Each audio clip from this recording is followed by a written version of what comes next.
오늘도 이 연의 말씀을 읽고 듣고 묵상하는 우리 모두에게 예수님으로 행복한 한날이 되시기를 주님의 이름으로 축복합니다.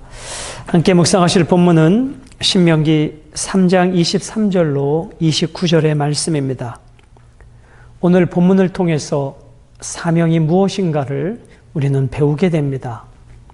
사명은 내가 하고 싶고 내가 정해놓은 목표를 이루는 것이 아니라 하나님의 뜻이고 하나님이 이루기를 원하시는 말씀에 순종하는 것이 사명을 이루어가는 길입니다. 그러므로 이 모든 사명의 시작은 하나님으로부터 시작됩니다. 하나님께서 우리를 하나님의 거룩한 백성으로 부르시고 이 땅 가운데 어떻게 살아가야 하는지 그 삶의 목표와 그 목표를 이루는 과정들을 우리에게 사명으로 주십니다. 우리는 성실함으로 순종함으로 그 사명을 이루다가 가는 것입니다. 그러므로 우리 모든 성도들의 최고의 행복은 예수님께서 십자가에서 다 이루었다 그 아름다운 고백처럼 우리도 언젠가 주님이 부르시는 그 부르심 앞에서 주님께서 내게 주신 사명을 감당했습니다. 그렇게 고백하는 우리의 삶이 될 수 있기를 간절히 소망해 봅니다. 자, 오늘 본문은 하나님께서 모세에게 요단 동편을 정복하게 하셨고 이제 땅 분배를 하셨습니다.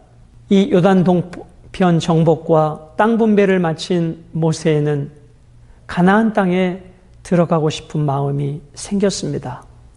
얼마나 간절히 기다리고 또 소망했던 땅이었겠습니까? 그 땅에 들어가고자 40년 동안 이 광야의 여정을 이어오지 않았습니까? 그래서 모세는 하나님께 간구합니다. 하나님, 그 땅에 들어가서 그 아름다운 땅을 보게 해달라고 말이죠.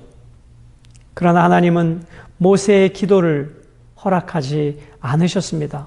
오히려 더 이상 그 기도를 하지 말라고 하나님은 모세에게 말씀하십니다.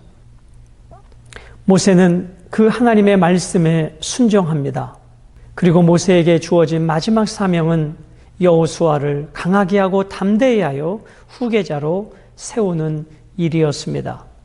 그러므로 모세는 죽기까지 그가 그토록 원했던 가나안 땅에 들어가지는 못했지만 하나님의 말씀을 받아들이고 여호수아를 세우는 그 준비시키는 과정으로 그의 사명을 감당하게 되어집니다. 40년 전에 호렙산 떨기에서 하나님의 부르심을 받아 이 사명의 길에 여정에 올랐던 모세, 40년 동안 얼마나 많은 일들이 광야에서 있었습니까? 하나님을 대면하여 보고 하나님의 말씀을 받아 백성들에게 전달했던 하나님의 사람 모세, 그런 그의 모세의 쓸쓸한 태장의 모습을, 그러나 인간 편에서는 쓸쓸하지만 마지막까지 보이지 않는 곳에서 사명을 감당하는 이 모세의 아름다움을 본문은 기록해 주고 있습니다. 23절, 그때 내가 여호와께 간구하기를, 그때는 언제죠? 요단 동편 정복을 마치고 땅 분배를 마친 다음 하나님 앞에 모세는 간구합니다. 다시 말씀드리지만 얼마나 그 땅에 들어가고 싶었을까요? 얼마나 그 땅을 밟아보고 싶었을까요? 적과 꿀이 흐르는 그 아름다운 땅을 얼마나 누려보고 싶었을까요? 그러면서 하나님께서 여기까지 도우신 은혜를 찬양합니다. 주 여호와여, 주 여호와여. 자, 이 표현은 전능하신 하나님의 주권과 탁월하심을 강조하는 표현입니다. 또한 하나님의 많은 자비하심을 의지하여 기도할 때 사용하는 표현이기도 하죠. 주께서 주의 크심과 주의 권능을 주의 종에게 나타내시기를 시작하셨사오니 주의 크심, 주의 권능, 이것을 통해서 40년 동안 모세와 이스라엘 백성들을 이끌어 오셨고 주의 크심과 주의 권능으로 모세의 지팡이를 통해서 하나님의 위대한 일을 이루어 가시지 않았습니까? 그래서 모세는 40년 동안 광야에서 경험한 하나님 앞에 이렇게 소개합니다. 천지간에 어떤 신이 능히 주께서 행하신 일, 곧 주의 큰 능력으로 행하신 일 같이 행할 수 있으리까? 40년 동안 주께서 행하신 일, 곧 주의 큰 능력으로 행하신 일을 행할 수 있는 어떤 신이 있겠습니까? 없다는 것이죠. 어디 안에? 천지간에, 하늘에도 땅에도 이 땅의 사람들이 우상처럼 섬기는 어떤 신도 여호와 하나님 같은 그런 위대한 신은 없다는 모세의 고백인 것입니다. 하나님의 능력을 고백하고 찬양하는 모세입니다. 25절, 요단강을 건널 수 있기를 간구하는 모세입니다. 구하옵나니 나를 건너가게 하사 요단 저쪽에 있는 아름다운 땅, 아름다운 산과 레바논을 보게 하옵소서 하되, 요단 동편 정복전쟁을 마치고 땅 분배를 마친 모세는 요단강을 건너 아름다운 땅, 산을, 레바논을 바라보고 밟기를 원하였습니다. 자, 두 가지를 구하죠. 건너가게 하사, 두 번째 보게 하소서. 두 가지를 하나님께 모세는 간구합니다. 자, 그런 모세의 기도에 26절 하나님이 어떻게 반응하십니까?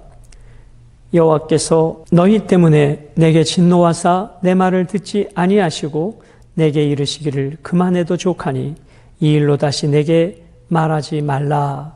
요단강을 건너 그 땅을 밟고 보게 해달라는 모세의 기도 앞에 하나님께서는 무리바에서 하나님의 거룩하심을 드러나지 않은 모세는 그 땅을 들어갈 수 없다고 말씀하셨습니다. 이스라엘 백성들의 범죄함 앞에 모세 역시 하나님의 거룩함을 드러내지 않는 그의 죄성, 그의 죄된 모습으로 인하여 그는 가나안 땅에 들어가지 못하게 되었다. 그러시면서 이렇게 말씀하십니다. 그만해도 족하니. 자, 너에게 여기까지만이라도 충분하다라는 뜻입니다.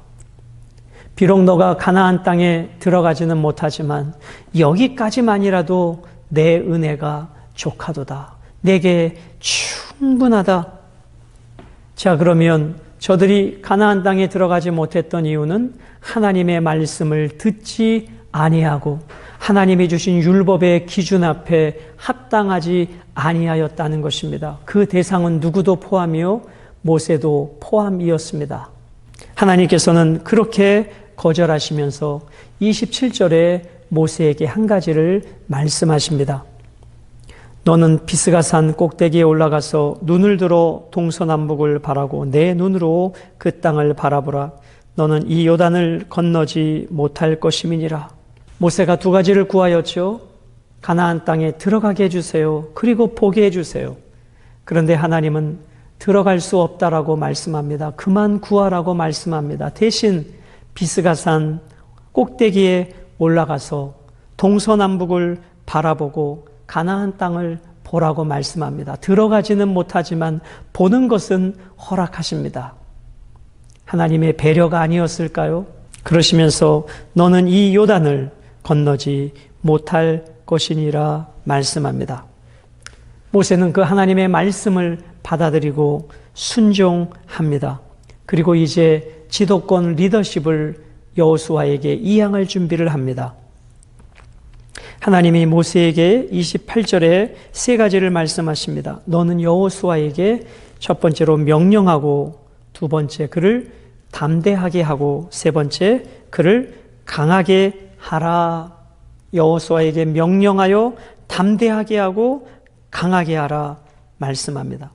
여호수아는 이 백성을 거느리고 건너가서 내가 볼 땅을 그들이 기업으로 얻게 하리라 하셨느니라. 여호수아는 가나안 땅에 들어가서 너가 본 그 땅을 어떻게 하여 기업으로 얻게 될 것이다 말씀합니다. 너는 그 여호수아를 리더로 세우라는 것입니다. 여러분, 이 모세의 마음이 어떠했을까요? 40년 동안 이 백성들을 광야로 이끌어가면서 하나님의 말씀을 전달해 가면서 얼마나 많은 일들이 있겠습니까? 그 가나안 땅을 눈앞에 두고 비스가산 꼭대기에서 바라보지만 들어갈 수 없는 모세, 그리고 그것을 받아들이고 그 땅을 정복할 여호수아에게 리더십을 이양할 준비를 하는 이 모세의 마지막까지 아름다운 순종을 봅니다. 여러분, 모세가 올라간 산은 비스가산입니다. 여러분, 그 산을 우리가 또 어디에서 만나게 되냐면 모압 왕 발락이 발람을 초청하여 이스라엘을 저주하게 하기 위하여 제단을 만들어 놓은 곳이 이 비스가산이 아니었겠습니까? 훗날에 이 비스가산은 루벤 지파에게 분배되었던 땅입니다. 29절, 그때 우리가 벳부올 맞은편 골짜기에 거주하였느니라. 이스라엘 광야 여정의 마지막 구절입니다. 벳부올은 모압 안에 느보산 부근에 위치하는 지역입니다. 루벤 지파가 차지한 땅입니다. 모세의 설교가 주어진 곳이며 모세가 장사된 곳이기도 합니다. 이곳은 후에 이스라엘이 모압 여인들과 음행하고 우상에게 제사를 드렸던 바할부올과 동일시되는 장소이기도 하는 것입니다. 자, 오늘 말씀을 통해서 하나님은 어떤 분이신가? 하나님은 기도를 들으시는 하나님이십니다. 그 기도를 들으시고 응답을 해주실지 요청에 거절하실지는 하나님의 뜻 가운데 달려져 있습니다. 모세가 요단강을 건너 그 땅을 보게 해달라는 그 기도를 하나님은 응답하지 않으셨습니다. 광야 40년 동안 호렙산 딸기 아래서 하나님을 만나고 하나님으로부터 수없이 응답을 받은 모습이 아닙니까? 금송아지 사건 앞에 하나님이 진노할 때도 모세가 중보할 때 하나님이 그 기도를 들어주시지 않으셨습니까? 그러나 그 모세가 가나안 땅에 들어가고자 하는 것을 하나님은 허락하지 않으셨습니다. 자, 그러면 왜 하나님은 모세에게 허락하지 않으셨을까요? 여호수아와 갈렙보다 모세가 부족한 사람이었을까요? 아니었죠. 이것은 영적으로 귀한 의미가 있는 것입니다. 출애굽 1세대들과 함께 모세는 광야에서 삶을 마감합니다. 모세는 율법을 상징하는 대표적 인물입니다. 그러므로 이 사건을 통해서 율법으로는 아무리 모세와 같이 온유한 자라 할지라도, 아무리 모세와 같이 하나님의 위대하신 하나님 앞에 쓰임받았다 할지라도 율법의 기준으로는 가나안 땅에 들어갈 자가 없는 것입니다. 오직 그들은 하나님의 은혜를 입은 자만이 은혜를 통해서, 즉 예수님의 십자가를 통해서만이 가나안에 들어갈 수 있음을 우리는 영적으로 깨닫게 되어집니다. 즉 율법의 기준으로는 구원을 얻을 만한 육체가 없는 것입니다.